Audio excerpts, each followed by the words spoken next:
Good afternoon. Welcome, one and all. My name is Hank Clark. I'm Program Director of the Political Economy Project, and on behalf of ourselves, as well as our friends and partners in the Dickey Center for International Understanding, it's a great joy to see all of you here today. Those of you present, those of you remote. This is our first public event of the spring term, and it's a very interesting event indeed. When Russian forces first invaded Ukraine last February, Joe Biden was not the only observer who thought that the Ukrainian president would be looking for an evacuation route rather than for ammunition to stand and defend his country. Certainly one of the most surprising events in the world in the past 14 months or so has simply been the war in Ukraine as a military event. The performance of the Russian military, the performance of the Ukrainian military has been mostly a foggy mystery to most of us, certainly to me, to many of you as well. And fortunately, we have with us today someone who can shed some light into the fog. Polina Beliakova is a Post-doctoral Fellow in the Dickey Center this year for 2022 and 2023.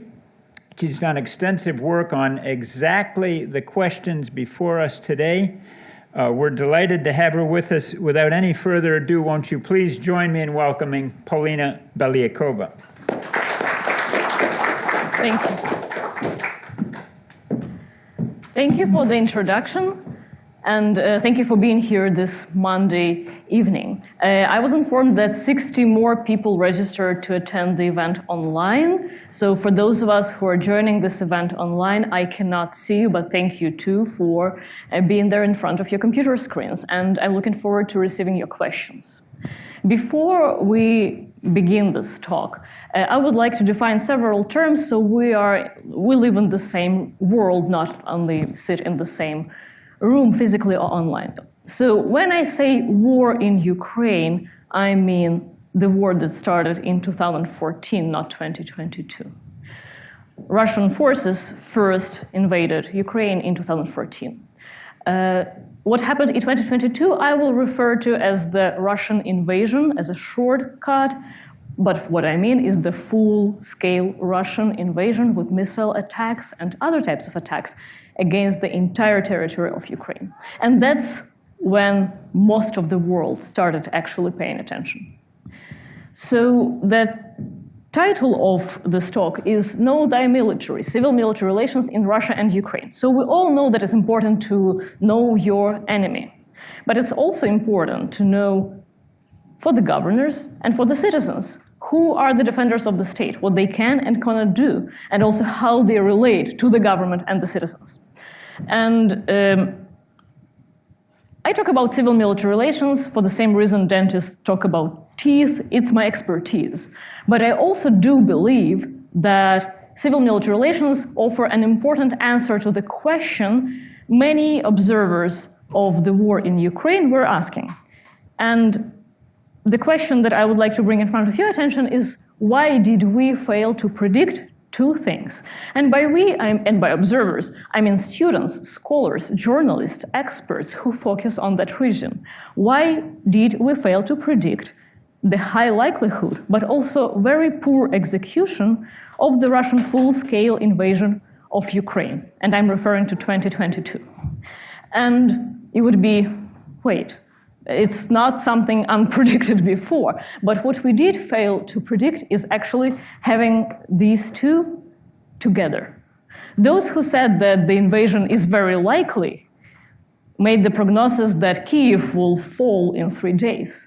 Those who said that actually the Russian military is not ready for the good execution of this invasion said that's why the invasion is actually very low likelihood, because the troops are not ready. And I will throw a bonus question at you. It's Ukraine's ability to defend itself. In the first days of invasion, so many media outlets published their reports with the word surprised or surprising. Western observers were surprised to see the Ukraine's ability to defend itself. So these three things, high likelihood of Russian invasion, poor execution of this invasion, and Ukraine's ability to defend itself, need some explanation. So we all collectively stop being surprised and become being better informed. And some common explanations that are widely discussed in scholarly literature and also in the media are corruption. Some argue, corruption actually made this war more profitable for the Putin's inner circle, and also corruption contributed to the poor execution. That's true. I was one of the people who actually argued that too in my Politica article. The problem there is it does not explain Ukraine's ability to defend itself. And also, actually, as a Ukrainian, it's very painful for me to admit that Ukrainian security sector continued to be very corrupt between 2014 and 2022, including military-industrial complex, directly affecting the Ukrainian ability to defend itself negatively. So corruption does not fit all three questions. Some argued that Western assistance to Ukraine explains the high likelihood, the poor performance, and also the Ukrainian ability to defend itself. The problem with this is that the type of Western aid that helps Ukraine now was not there at the time of the invasion. And also, the West started providing Ukraine with lethal weapons in 2017. But invasion happened 5 years later. So Western support does help Ukraine to prevail, not to prevail, but to sustain its position on the battlefield, but still does not cover all three. And the goal of this talk for me is not to convince you that I will give you the holy grail, the answer. No, I will give you a piece of a puzzle that is necessary to connect these two explanations with the explanation I propose. So just a warning, don't look for monocausal explanations. It's a very complex situation we live in.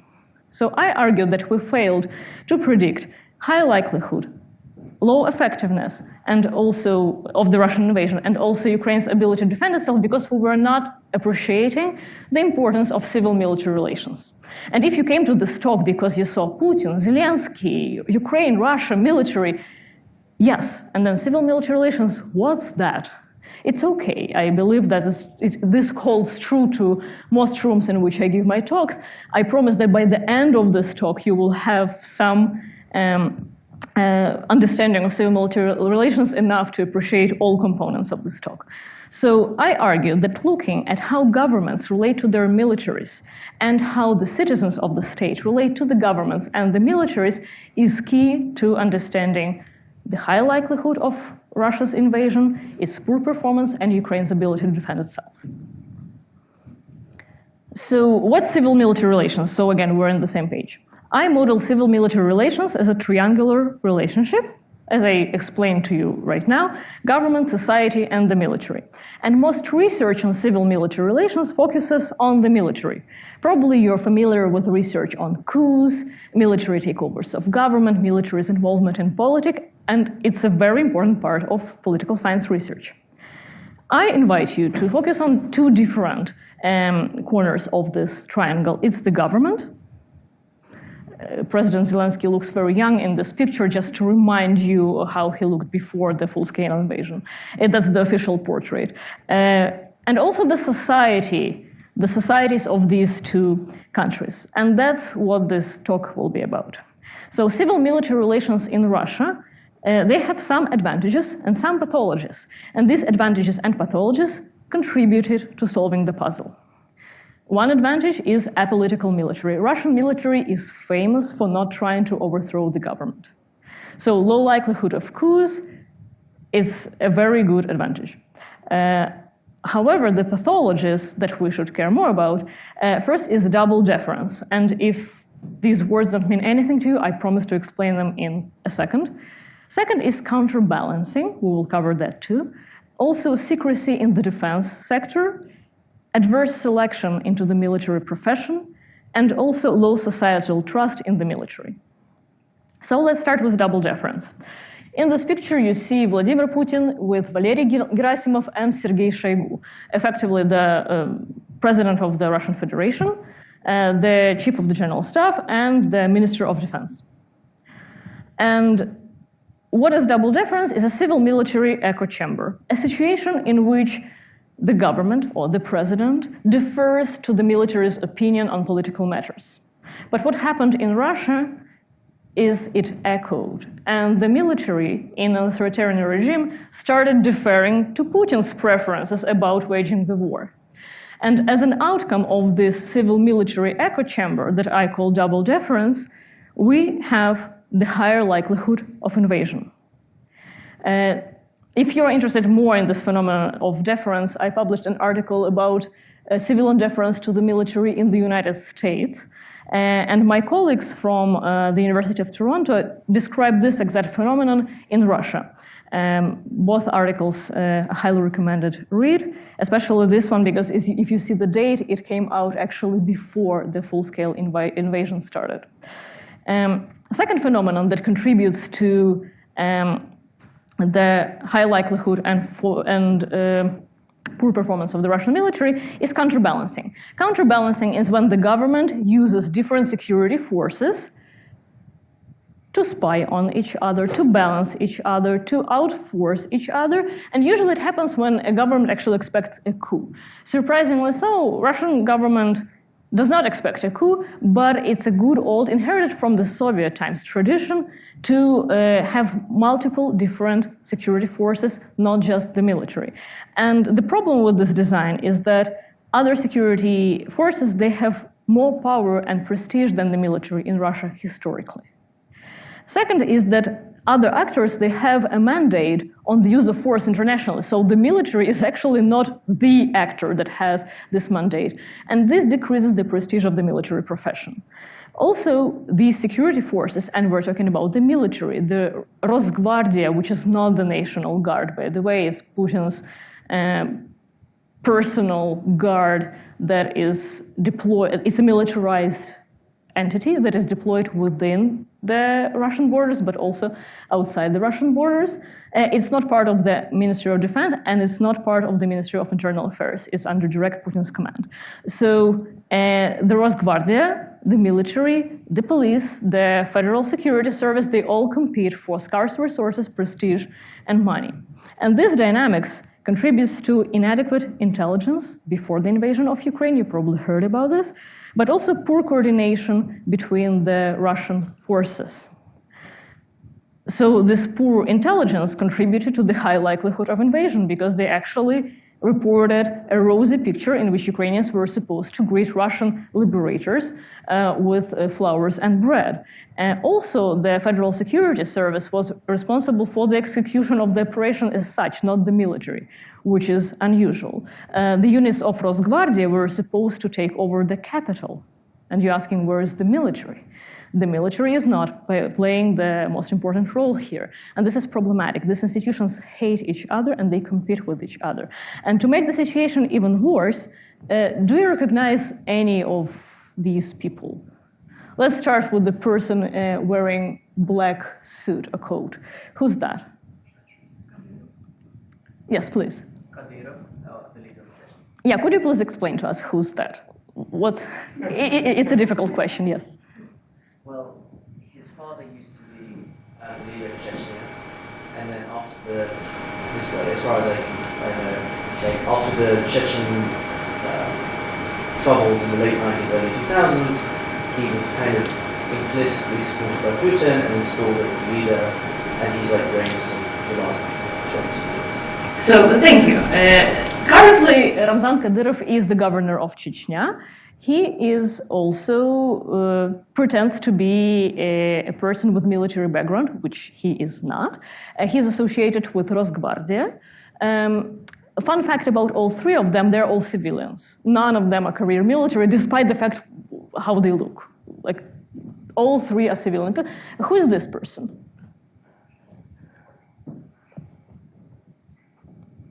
It's maybe hard to recognize him in this very formal attire. It's Serhiy Shoigu, the Minister of Defense of the Russian Federation, a constructor by training, but really likes to wear a uniform. And that person in that corner is Yevgeny Prigozhin.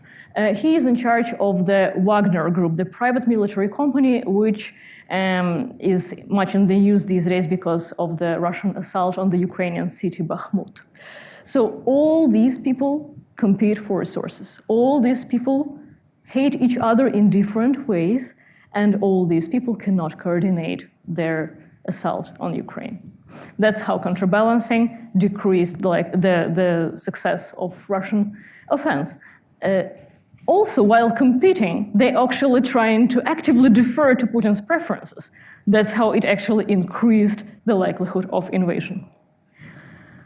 Another pathology of Russian civil-military relations is secrecy in defense and security. And this stamp says «совершенно секретно». In Russian, it's top secret. In fact, Russian defense budget and state defense order, they're so secret that I could not even find a good picture to put here. It results in no civilian oversight of military spending, or close to no. And of course, as an outcome, we have overstated troops' readiness, corruption and fraud that engender poor equipment, poor rations, and inadequate fuel supply. When we talk about corruption, we always talk money. Money went there, money went there. The byproduct of corruption is lies. And the lies that Russian corruption produced at some point took over the militaries and the government's thinking. So you can fake the military on paper, you cannot fake it on the battlefield. And that's how secrecy in defense and security sector contributed both to overconfidence that led to the high likelihood of invasion, but also undermined the Russian troops' ability to perform their duties on the ground.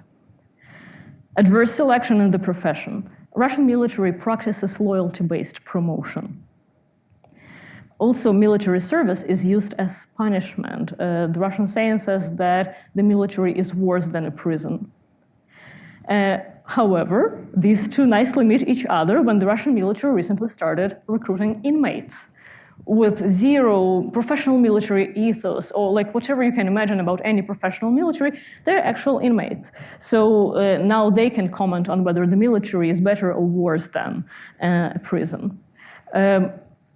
It leads to, of course, ineffective and incompetent command, insubordinate and unprofessional troops that, by the way, come back home too and do all sorts of nasty things, and it leads to the low societal trust in the military.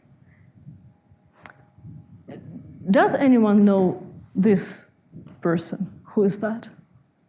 It's okay if you don't. You have to really closely follow Russian politics to know who's that. His name is Ruslan Shavidinov. He is one of Alexei Navalny's associates. And for his anti-corruption activities in Russia, long before the full-scale invasion, he was kidnapped and he was sent to the military in the Arctic region of Russia. And it was a very public affair. It was a deterrence operation to show other government critics that's your future, you will be sent to the military. So the military is used as punishment. I would like to briefly comment on civil-military relations on Ukraine because it would help us to connect that third bonus point to this conversation. So civil-military relations in Ukraine, of course, have advantages and pathologies or risks. Ukraine also has a political military in a sense that the military does not try to take over the government. Also, the Ukrainian military actually has very high societal respect, especially now. In the 9 years of war, Ukraine managed to streamline the command, including the non-military institutions, by the way.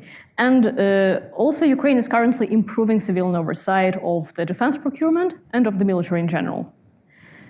Also, the full-scale invasion led to a huge societal mobilization in the support of the Ukrainian military, the government, and defending Ukraine in general. There are some pathologies, and we will talk about them too. We will actually start with them. First is unclear situation with rotation of troops and compensation. When the Russian military attacked multiple Ukrainian cities with missiles, the citizens were ready to defend the state. Now we are more than a year into a war, but there is no concrete plan, or it's really unclear what are the rules of the game in terms of when are they coming home, when are they rotating. And also recently government introduced this layered system of compensation that when you're rotated back in the rear lines, you receive less money. And people who join the fight to defend Ukraine, some of them are highly skilled professionals with a knowledge of 3 to 4 languages, and they could do really other things. So, and they also have to somehow provide for their families, and many of their families are refugees in European countries, which are much more expensive than Ukraine. So you see how economics of the thing actually plays into civil-military relations here. Second is that Ukrainian military still has very ineffective bureaucracy, known as Ukrainian paper army, which does not help the fight. Ukrainian military still suffers from ineffective system of arms manufacturing and procurement. And these pathologies and risks, I will describe them briefly in one slide, but also talk about what counterbalances them and how it works with advantages.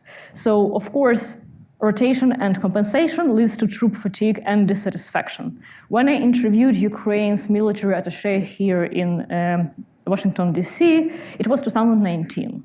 And he was very proud, specifically of the rotation plan. He said, Polina, now we have professional military. They actually can fight, then refresh, the knowledge really, then train, the knowledge sinks in when they're fresh. So this is great. We're going to the professional military. And now, unfortunately, his words are not true anymore. And troop dissatisfaction plays in favor of Russia. And the longer this war is going, the more serious this risk becomes for Ukraine.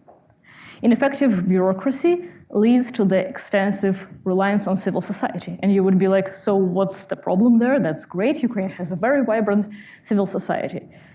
Yes, but it's a nice solution as a patch for now. This cannot be an institutional design of a mature democratic Ukrainian state. You cannot rely on a civil society organization to procure assault drones. It's not what you want to do in the long run. And of course, arms procurement issue lead to transparency security dilemma transparency secrecy dilemma. Because before the full-scale invasion, there were attempts to make Ukrainian defense procurement system more transparent. For example, there was a project of an exhaustive list of all defense manufacturers, or speaking in normal human language, who produces the weapons to kill a tank. If the Ministry of Defense needs to destroy Russian tanks, who can manufacture the weapons?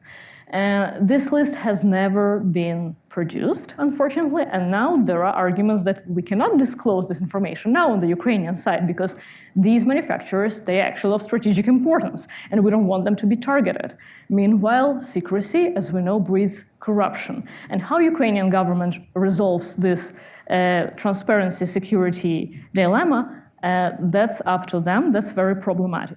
I recently interviewed the former Ukrainian Minister of Economic Development, and he's currently in charge of reforming the largest Ukrainian defense manufacturer, Ukroboronprom.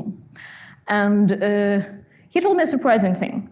He said that he thought that the war will actually let the Ukrainian government to sweep the reform under the rug. It's like it's not a timely matter, or as we say in Ukrainian, цены на часі. It's not relevant right now. But what he actually says, it's the other way around. The government was ready to reduce bureaucracy. People who were on the committees producing bills and regulations just for the line on their CV, they're all gone. And those who are left actually who want to make things done. So maybe there are some good news for the transparency of the Russian defense sector, Ukrainian defense sector. So let's talk about some advantages. Streamlined command. You all probably heard about Ukrainian pro-governmental militias, volunteer battalions. The Western media really covered them extensively. So since 2014, a lot has changed, and the Ukrainian government really designed institutional and legal capacity to introduce volunteers into the command and control of the armed forces of Ukraine. So this article, as you can see, it was published 3 days into the invasion. I wrote for the Washington Post how the management of volunteers is now different in comparison to 2014. And the main difference is that now President Zelensky and Ukrainian Commander-in-Chief Valery Zaluzhny, they are actually in charge of the volunteers. There are no loose cannon battalions doing what they want on their own discretion, who are selectively subordinate to the president of the state. And that's a very nice thing because Ukraine actually needs troops. Second is that Ukraine improved civilian oversight. Civil society, journalists, and the parliament, they actually keep government accountable. In the most recent scandal, the government was also very fast to react. So the recent scandal was interesting because investigative journalists, they found that the Ministry of Defense is about to overpay for eggs. So we're not talking about like drones or tanks, we're talking eggs. And what we learned is that the Ministry of Defense, for some reason, decided to pay for the eggs. You know what, I will ask you, when you buy eggs, what do you care about? Like, what are you paying for? How do you pay for eggs? The cheapest possible egg you can find. Yeah, how do you calculate the price of an egg? Good question. I'd probably hope for around 30 cents an egg. So for this, you have to know the price and the number of eggs that are in the box. It's quite intuitive. The question is so obvious that we're having trouble answering it. You care about the number of the eggs in the box. The Ukrainian Ministry of Defense decided to pay for the eggs on weight. I don't know, have you ever weighted eggs? But if I needed to pay kickbacks or embezzle some money, I would definitely pay for eggs in weight, not in, unit price. So that's exactly what was about to happen. And the Ministry of Defense, of course, launched an investigation. The parliament launched hearing. The Deputy Minister of Defense resigned. And the Ministry of Defense was actually on the resign list, but then this didn't happen. But what is remarkable is that usually things like this happen when the money actually exchanged hands. And now it's not the case. So the Ukrainian government is becoming better at reacting at this, even during the war. So it leads to effective defense spending, more effective defense spending, and also higher societal trust in the military and the government. I asked the former Minister of Economic Development of Ukraine how to interpret the situation. What does it actually mean? And he said an interesting thing. He said that in the past, corruption was systemic and anti-corruption efforts in Ukraine were sporadic. Now it's vice versa. It's anti-corruption that becomes systemic and corruption that becomes sporadic. Let's be hopeful about that. For now, the Ukrainian officials understand that the popular support and trust in the military and in the institutions is essential for Ukraine's survival. So they treat these issues much more seriously than in the past. This is the picture of Ukraine's Minister of Defense. As you see, he's not wearing a military uniform, unlike Serhiy Shoigu. The final important thing in Ukraine, and it also pertains to civil-military relations, because remember the triangle, we talked about the government, the military, and the society. And this point is specifically about Ukrainian society, is the societal mobilization in support of Ukrainian defense. I mentioned lines to the recruitment offices in February and early March 2022, because people who were in the past probably bribing Ukrainian officials not to get into the military, now were ready to bribe the same officials to get into the military. We're still in Ukraine, bribes still work, of course, but the purpose now is different.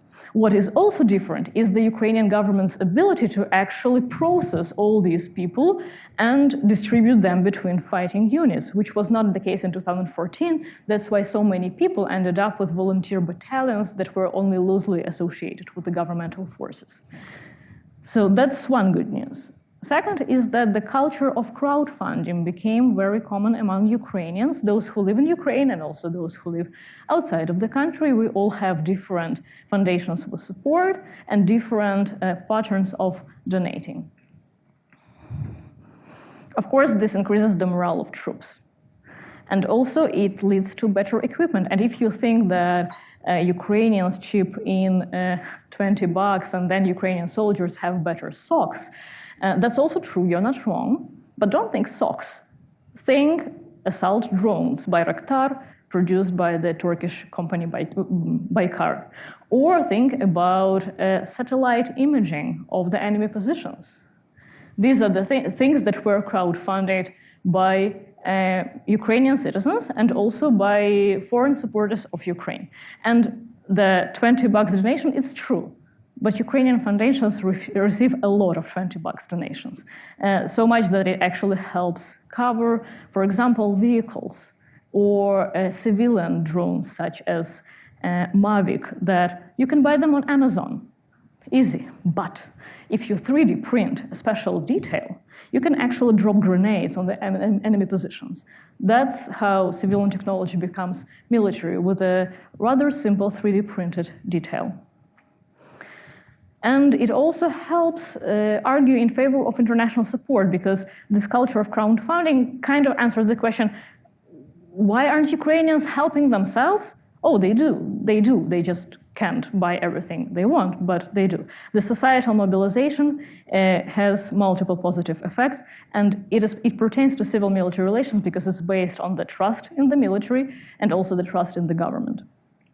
So these are some of the foundations that are most popular. Come Back Alive Foundation, one of the oldest. United 24 is kind of an international platform, and Charity Foundation by Serhiy Prytula. And if you're interested in the satellite story, Financial Times recently published the account exactly of that. Serhiy Prytula is Ukraine's other comedian. It's funny, we have more than one comedian turned politician. And he actually describes how he launched a crowdfunding campaign to buy 5 assault drones from Bayraktar, from Baykar company, Bayraktar TB2 drones. But the problem is that his foundation is a civilian foundation. It cannot procure assault weapons. So he had this money and he had to consult with the Ministry of Defense how to spend them, and they suggested that he has to buy a satellite, a commercial satellite. So he did. So actually the government did with the money that he crowdfunded, using his public image and appeal. So key takeaways from here, because we covered a lot of detail that you probably didn't know about Russia, Ukraine, and civil-military relations. But first, like very meta comment, remember that slide with corruption and Western support for Ukraine. And now I spent a lot of time arguing in favor of civil-military relations being the explanation. But please don't be satisfied with monocausal explanations. I'm not saying that corruption has nothing to do with the high likelihood, poor performance of Russia and also Ukraine's ability to defend itself. It has. I'm not arguing that Western aid is not the answer. But I'm also arguing that there is a very important piece of the puzzle, which is called civil-military relations. When you read the next news story, think about how it portrays the relationship between governments and societies, because governments and societies, they also are relevant for the battlefield, not only the military. The pathologies of Russian civil-military relations, such as double deference, counterbalancing, adverse selection in the profession, they contributed to the high likelihood and poor performance of Russia in 2022 invasion.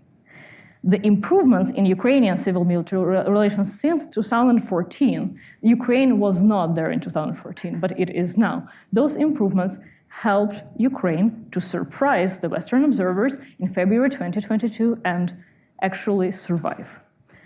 That's it for today. I'm looking forward for your questions.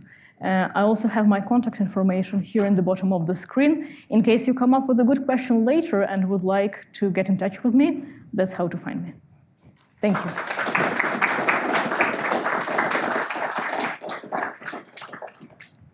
We're just going to ask the people in the room, wait for the microphone gets to their questions, and anyone online can ask questions in the Q&A function. Thank you, Tom. Just in case, I don't know whether this mic works for the online audience, but it doesn't work for this one. Neither one works. works. Let me unmute all. Try again.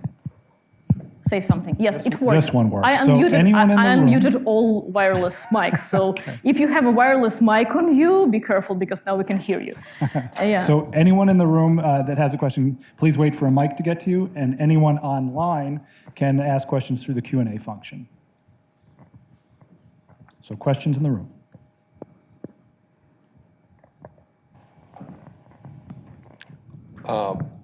Thanks, that was really cool. Based on my kind of like limited knowledge, like the Russian military's always been fairly backwards in the sense of like, you know, kind of obligatory service and kind of a conscript service and whatnot. And so I'm wondering why you think, or if you think that, you know, Russian civil military relations are more bad today than when they have been in the past, or if you think maybe that's a more important factor now than it has been in the past, because Russia's had backwards relationships with its military and won wars before too. So why do you think that's a more important factor now than before? Thank you. That's a great question. And the answer is exactly in the reading that I recommended. As the authoritarian regime of Vladimir Putin consolidates further and further, he becomes more isolated in terms of the streams of information that come to him. And the military and his security sector become more and more powerful and influential. And this echo chamber, which I call double deference, becomes more powerful in security policymaking.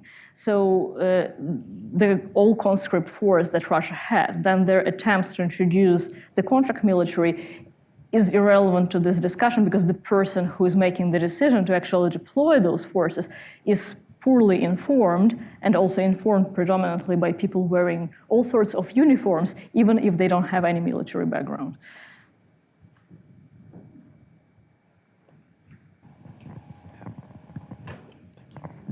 Hey, Polina, thanks so much for a really interesting talk. So I'm wondering if you can speak a little bit about the evolution of civil-military relations as the war progresses, right? So as the Russians see military failures, right, how does that affect this notion of double deference? And then, you know, how do leaders think about their military advisors in Ukraine, for instance? Thanks. Thank you, Eric. As the war progresses, and are you referring to the full-scale invasion since February or 2014?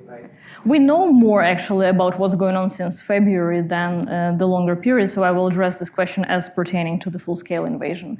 The degree of deference probably decreases in terms of deference to the military. The problem is still that other security services are still using Putin's ears that are willing to accept the information they feed him with. Another point that intensified is counterbalancing. The military failed to take over Ukraine. It also undermined the Rosgvardia because they sent them first to capture Kyiv, and a lot of fighters of Rosgvardia died there. So now the animosity between the Russian military and the Rosgvardia is at its highest. Multiple private actors, such as Ramzan Kadyrov, who has his private troops that are famous for walking into already conquered cities and making TikTok videos. They're called TikTok troops. They are competing with the Wagner Group for political influence. Wagner Group, who was famous for actually getting things done, are now suffering huge losses under Bakhmut. So Prigozhin is losing his positions. And together it evolves in a kind of terrarium situation, which is good for Ukraine because it distracts the political leadership from actual war fighting, but also it makes the civil-military relations in Russia more unpredictable and more explosive. And any experts that are trying to predict what's going to happen operate under a very high degree of uncertainty now. Hi. So it seems that Ukraine's going to be generally successful in this conflict. What do you think that means for the future of both Ukraine's government and Putin's government? Thank you for your question, and I envy your optimism, I have to say, because I would like to remind you about the pathologies of Ukrainian civil-military relations, and some of them are really time-sensitive, unfortunately. So before I address the question as such, I would like to make a caveat that the longer the war continues, the more Ukrainian paper army or ineffective bureaucracy, and also the lack of proper rotation schemes and compensations damage Ukrainians' ability to fight and also probably will to fight. So I would not be, I want to be that confident, but unfortunately I can't. The question what the victory of Ukraine would mean to the global and regional security situation would depend on what happens to Russia, because that's the puzzle we're trying to solve here. And I really don't want to speculate here, but we might have Ukraine with a very different security architecture, resembling Israel's security architecture, with a very small and capable fighting force, but huge extensive reserves that can be easily mobilized. What the Russian government would think about it depends on what are the borders of Russia, what kind of government is that, and unfortunately I cannot answer this question without getting in a very lengthy speculation. So yeah, that's the best I can do now.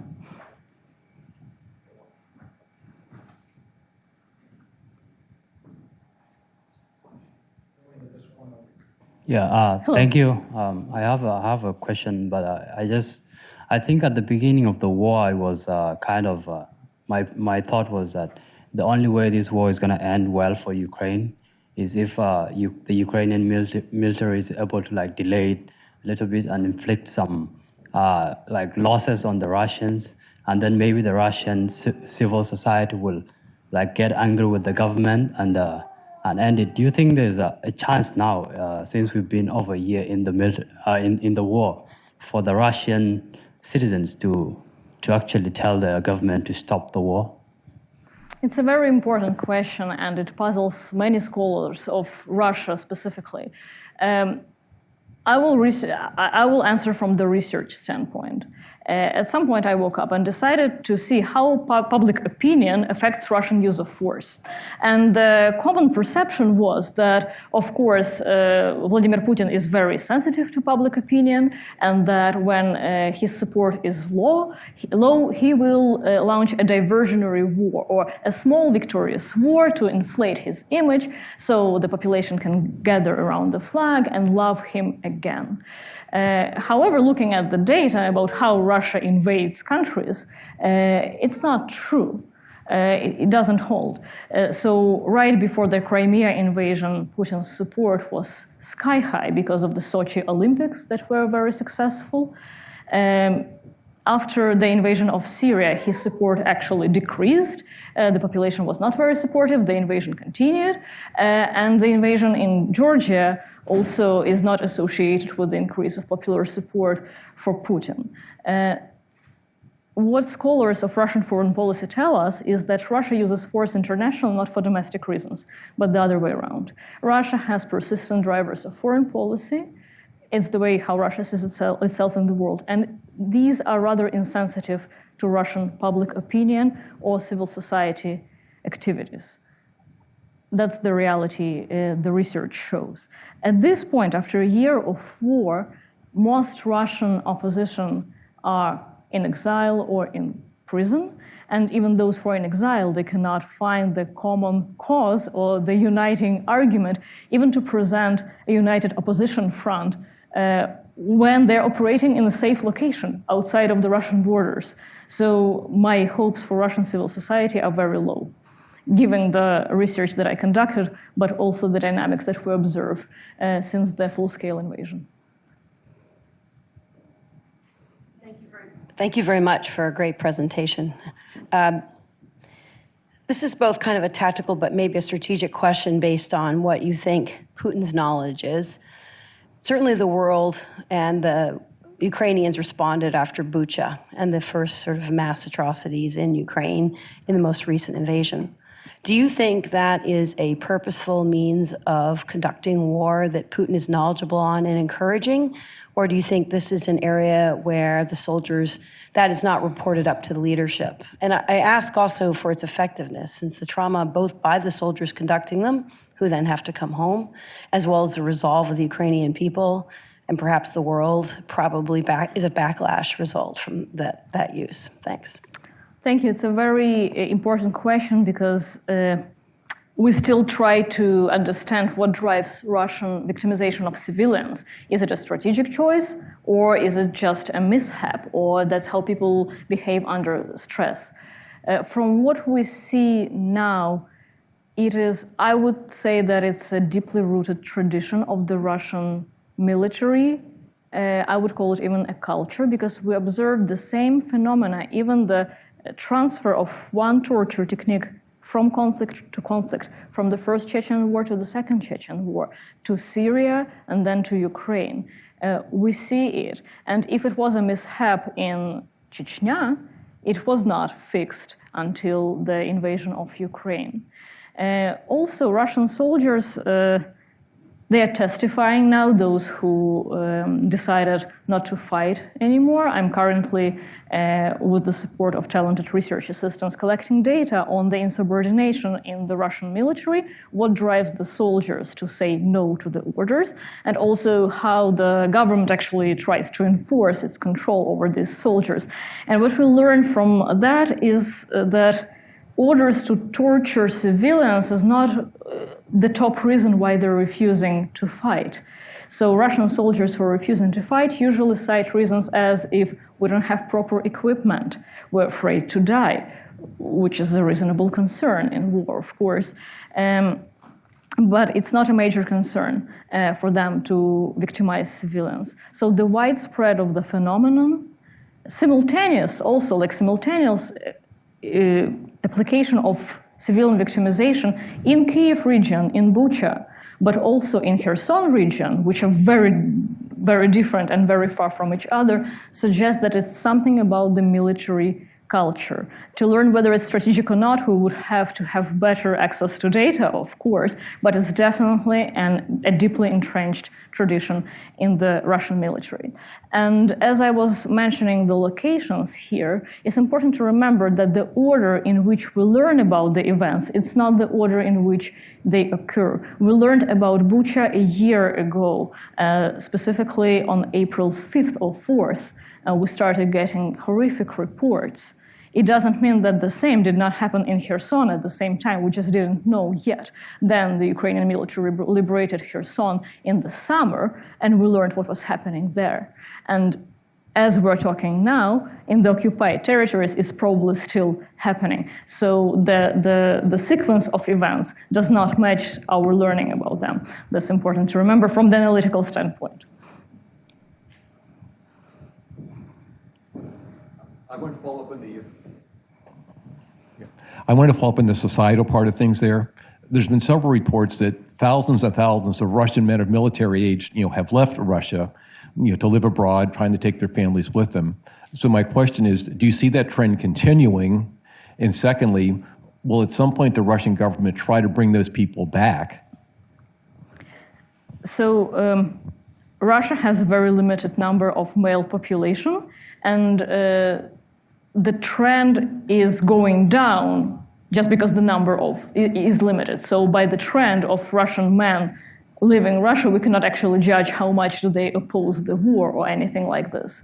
Russia does try to bring people back, but not the regular citizens. Russia is trying to institute different programs to attract business and talent, specifically in the IT. And they are issuing guarantees that they will not send the IT people on the front lines. But because Russian government has no credibility with its society, and no credibility with its military, because it promises to do one thing and then it does another. And that's exactly this triangle of civil-military relations. The trust is not there. So that's why IT experts, for example, who left in this first wave, they're not coming back. And Russian attempts are largely unsuccessful. Hi, thank you so much for your presentation. Earlier in your talk, you mentioned that Kadyrov, Shoigu, and Prigozhin, none of whom had any previous military experience. And I also noticed that there's been a lot of turnover in Russian military generals, with a lot of them being, killed by Ukrainian forces or being fired and sent back. And I wonder if you believe that there's any sort of intentional scheme to keep or to promote people who are not as experienced, so as to prevent any one military leader from gaining too much power. Thank you. So just to correct myself, I think that Serhiy Shoigu actually served in the military, but none of those three are career professional military officer. So, yes.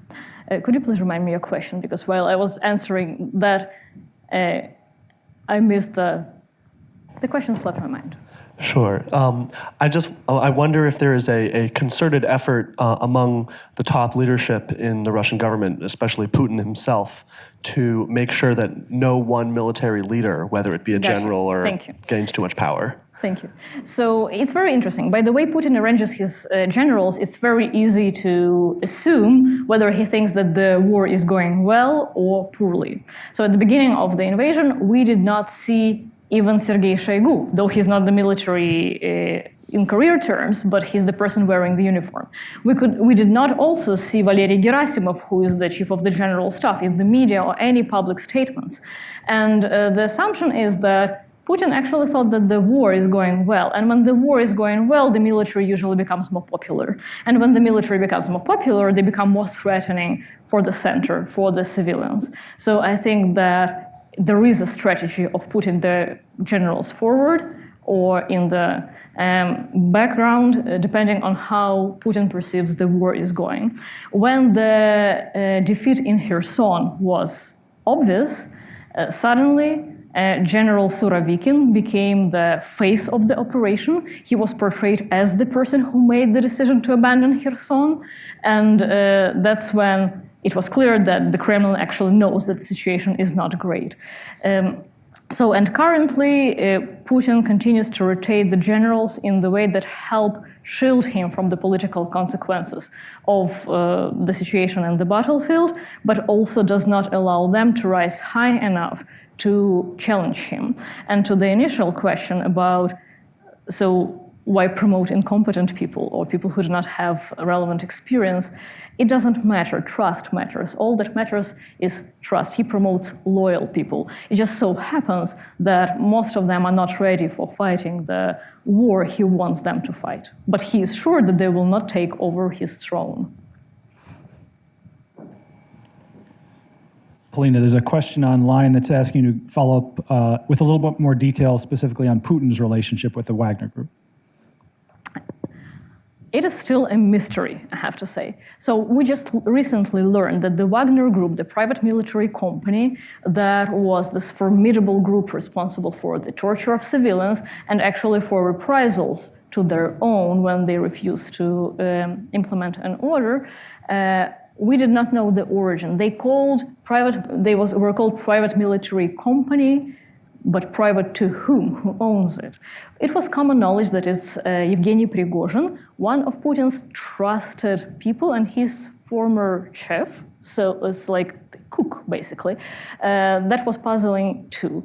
At this point, we know very little about we know that Putin trusts Prigozhin. We know that Prigozhin actually owns or manages rather and pours money into the Wagner Group. That we know.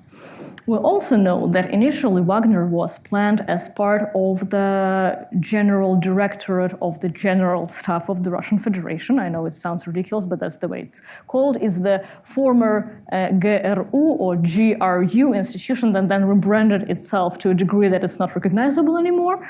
So it's the intelligence branch of the Russian military. And Wagner Group was initially planned as such. Then Prigozhin did not find common language with the Minister of Defense, and Putin arbitrated this conflict by saying, okay, you will be kind of outside, and actually you report to me. So Putin's relations with the Wagner Group were very close. We don't know how they develop now when Wagner actually failed at performing on the battlefield. Dr. Beliakova, thank you for this tremendous talk and for sharing your expertise with us. So I have a question for you about broader civil-military relations, because I know that you also study them in other contexts. So what are some of the pathologies of civil-military relations that don't exist in the Russian or the Ukrainian case? And I'm curious, especially if there are any that are puzzling that they don't exist in the Ukrainian or Russian case. Thanks. Thank you. It's an interesting and very wide question. So one of the things that I mentioned that does not exist in Russia is political military. As you know, for example, in the United States, the military, the members of the military profession, sometimes wearing the uniform, endorse presidential candidates. That can happen. That does not exist in Russia because Putin would never allow himself to be endorsed, but he's above the endorsement, doesn't matter to him. So that's one of the pathologies that is not present in Russia. Another thing is that the military is not trying to take over the government. It's a known fact, and scholars of civil-military relations in Russia keep repeating this every time when someone's like, but maybe there will be a coup. Very unlikely. The situation is very explosive at the moment, so it's difficult to tell, but it's very unlikely still. And it's kind of surprising, actually. We know that autocracies are very coup-prone because the system of legitimacy is based on power, and who has most power is usually the military. It's surprising, but the reasons for that lie deeply in Russian military culture and also the vastness of the governance challenge. Ruling Russia is a mess. It's a huge endeavor, and the military actually can benefit from all the corrupt deals without taking the responsibility for the huge behemoth of Russia with very underdeveloped institutions. They don't want to be responsible for that. In Ukraine, one pathology that was present and then it was actually curtailed, is those pro-governmental militias. I have to say that I was surprised in how well the Ukrainian government put the end to it. But when I interviewed Ukrainian generals and officials about it, I asked the former national security advisor to President Zelensky from Zelensky's first government, Alexander Daniluk. You know him probably from the Trump impeachment affair. So it's the same person, but very different topics. I asked him, so like, how did the government so successfully curb these, put these volunteers into the system of command? And he was like, what do you mean successfully? The Ministry of Defense issued an order to put them into the system of command only in November 2014. And I'm like, yes, but the fog of war, the actual fighting, he's like, yes, but that's a great problem. So Ukrainians actually don't take credit for how well they managed this situation. And I have to say that putting them, these pro-governmental militias within the armed forces of Ukraine command structure involved sometimes armed standoffs with these groups. So it was not very nice and rosy, but still Ukraine actually was able to enforce order and civilian control of the military while fighting a war in the eastern part of Ukraine. Thank you. Seems like a big part of the civil-military relations hinges on the economy. And obviously Ukraine's economy has suffered a lot. How do you project like long-term military success in light of the economy, and like, what is the outlook for the Ukrainian economy, I guess? Thank you. So Ukraine's ability to continue this war will depend on the Western support, financial support as well. Ukrainian economy is deeply hurt by the ongoing war. Ukrainian businesses cannot operate as usual, and actually they operate surprisingly well for the wartime, but still not well enough. And that's why time is so sensitive. Recently I was in the room and someone asked, okay, so let's imagine that the war in Ukraine will continue for the next 10 years. And I'm like, oh my God, how? Demographically and economically, unfortunately, Russia has a huge dominance there.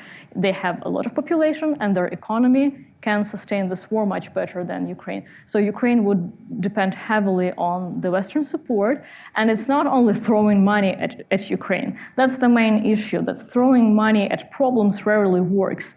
The Ukrainian government, in consultation with civil society and Western partners, would have to develop sort of a Marshall Plan, in addition to other plans, in order to rebuild Ukraine.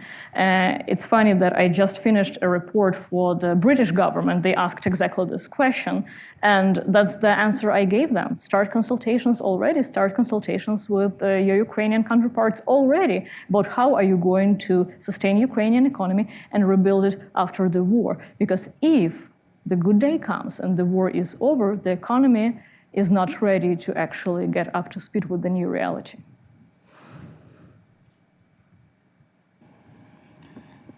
There's one more question online, if you want it to be the last one, Dr. And the question is, how might double deference in Russia influence Putin's consideration of the possibility of using a nuclear weapon? It's a curveball, a nuclear curveball. So Russian military is historically very averse to the use of the nuclear weapons. But the question whether what was historically true applies now after February 2022, and we have very limited insight into how it actually applies. So there is a hope that if Putin continues listening to the military, and the military still thinks the way it thought before, probably it decreases the likelihood of nuclear escalation. However, this competition that I mentioned before, this counterbalancing dynamics and competition between different security forces may create additional incentives for the military to suggest a weapon that only they can use and only they can recommend to elevate their status in this game of competition. And that's very dangerous. And the way this card will play, we have no idea. So again, culturally and historically, Russian military is averse, especially to the first use scenarios, God forbid. At the same time, they're now operating under conditions they have never operated before. And those conditions, unfortunately, increase the incentives for the use of at least tactical nuclear weapon.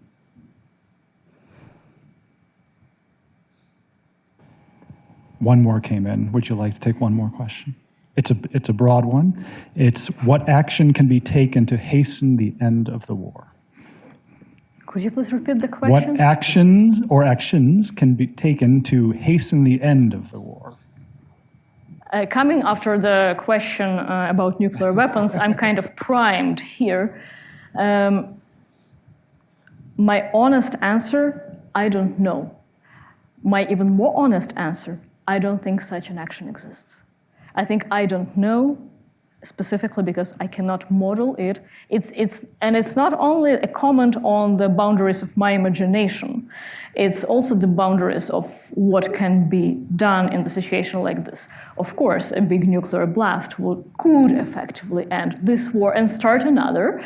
But if we're trying to model any more optimistic and acceptable scenario, this war will not end in one decisive victory in the battlefield.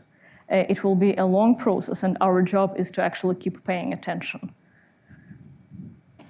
All right, with that, I'd like to thank Dr. Beliakova again and the Political Economy Project for co-sponsoring this event. Thank you all for coming out and for the great questions. Thank you for your questions.